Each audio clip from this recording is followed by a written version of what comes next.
Bol Bol has emerged onto the scene. He got traded from the Denver Nuggets to the Boston Celtics. I believe the Boston Celtics released him and the Orlando Magic swooped him up.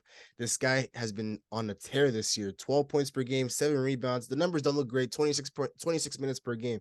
But hear me out on this one. 19 games over 10 points, 11 games over 15 points, and 6 double doubles. So, and for a guy like Bol Bol who, you know, got overlooked in Denver and then he didn't even get a chance in Boston, I think he's doing well for himself. Like the thing about Bol Bol is like he brings such a unique skill set. It's why the OKC were just licking their chops at someone like Chet. It's why everybody is willing to literally lose every game to get someone like Victor Wembanyama. Like when we see this guy, like the skill set is incredible. Someone that's 7'2", 7'3", that can bring up the ball, that can dribble, that can shoot. Like this guy, when he shoots, it's like it literally almost touches the ceiling. That's how tall he is when he shoots. He just scores in a variety of ways. He has floaters, and he's an amazing shot blocker. He just brings such a unique skill set that the Orlando Magic just love. And whenever I watch this team, I'm like, there's so much potential just oozing from this team. When we look at Franz Wagner, you have of course Paulo Banchero, and then now you have Bol Bol on this team, and it's just like there's just so much potential that lies in here. And Bol Bol, like a lot of people don't know this about Bol Bol is he was potentially a top 10 pick before he injured, I believe, his back, or he picked up some sort of injury at Oregon, and then he fell very, very low in the draft. And so a lot of people aren't aware of that. This guy, there's a reason why he was projected that high, even when he was coming out of high school and then in college until he got hurt. He had the potential. In Denver, it was more so of his issues as a player. He wasn't focused whenever he would come in.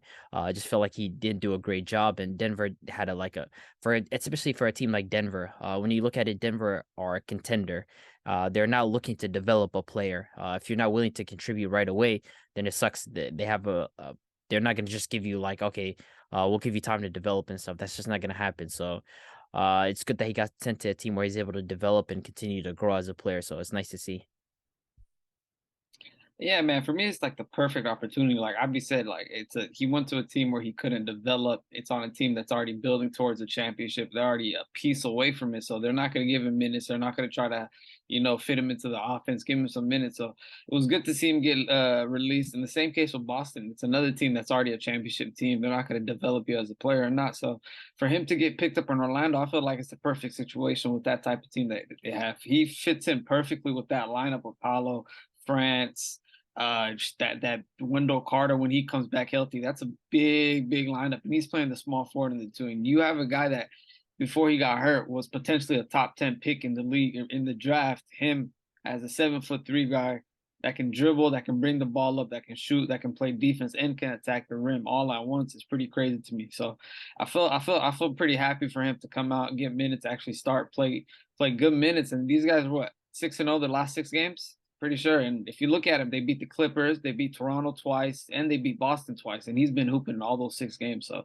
he's fitting in perfect with Orlando. And like Abdi said, the potential is it's just oozing with this type of team that they have and the lineup that they're playing with and all these young stars that they have on that team. So they can, make it work. We might see Bobo to the sky. So hopefully everything goes good for him. Uh, honestly, I'm not gonna lie. I kind of disagree with that take. Where he got drafted to his organization that was kind of in a win now situation where they're in championship mode. Well, look at it this way. Bol Bol was a projected top 3 pick actually coming out of Oregon, but he suffered a season-ending foot injury after 9 games. So the talent was always there. People always had their eyes on Bol Bol coming into college at Oregon. They knew this guy if he just finished off his career at Oregon, he was going to be a top 3 pick solidified. But the injury kind of set him back a little bit and it made him fall in the draft.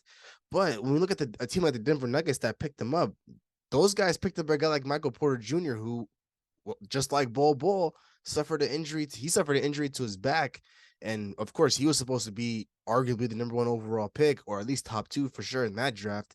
But unfortunately, because of that back injury, he fell all the way down to 13, I believe, to the Denver Nuggets, and they were still willing to wait it out with him after he sat out the entire first year of his career. I just don't understand why the Denver Nuggets didn't even give a chance for Bol Bol to It's kind of because he wasn't good. That showcase. I think that's the issue. He was just like he wasn't good in the minutes that they gave to him. Michael But Porter Jr.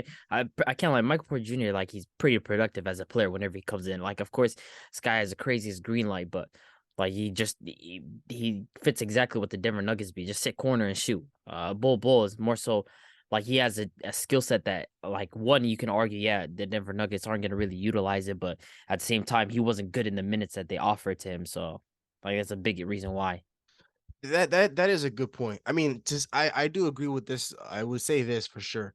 Michael Porter Jr. He was more NBA ready than Bol Bol. I feel like Michael Porter Jr. We knew what he was capable of as soon as he stepped foot into the league. Well, Bol Bol, yes, it was a little bit of an experiment, but it was always based on potential. What could you get with Bol Bol in 3, 4, 5 years down the line? And so, but I just feel like the Denver Nuggets kind of should have just waited it. They should have waited it out with a guy like Bol Bol. Maybe he could have been a guy that a spark off the bench. But the Orlando Magic, man, is a perfect situation for him simply because, he's playing freely. He doesn't have to necessarily worry about the pressure of winning any game. He just has to go out there and showcase his talent. Something that just going out there and playing basketball on the highest stage of them all. For him to come into the season on 26 minutes per game and to give 6 double doubles and games over 11 games over 15 points. He's averaging 12 points and 7 rebounds and 1.7 blocks per game. This guy is really just showcasing all of his talents. You see clips on social media where he's kind of just pulling up from three, where like obviously the ball's touching the ceiling, and then you see him sometimes get to the basket at ease, and he's just literally, it looks like he's not even jumping. He's just scoring the layup. So it's good to see a guy like Bol Bol really get his opportunity in this league. And like Big H mentioned, man, they're riding a hot win streak right now. The Orlando Magic, they're starting to figure things out. A lot of guys have been coming back from injury for them, like Marco Fultz and stuff like that. But we're just hopefully, I hope we're able to see a little bit of consistency for Bol Bol, because that'll help the longevity of his career. So it's good for him. Record a new hit, then we making us a film. Wouldn't sign a deal if I got a couple mil. Been in the lab, now they throwing out deals. Me and now Lakes, now that's overkill.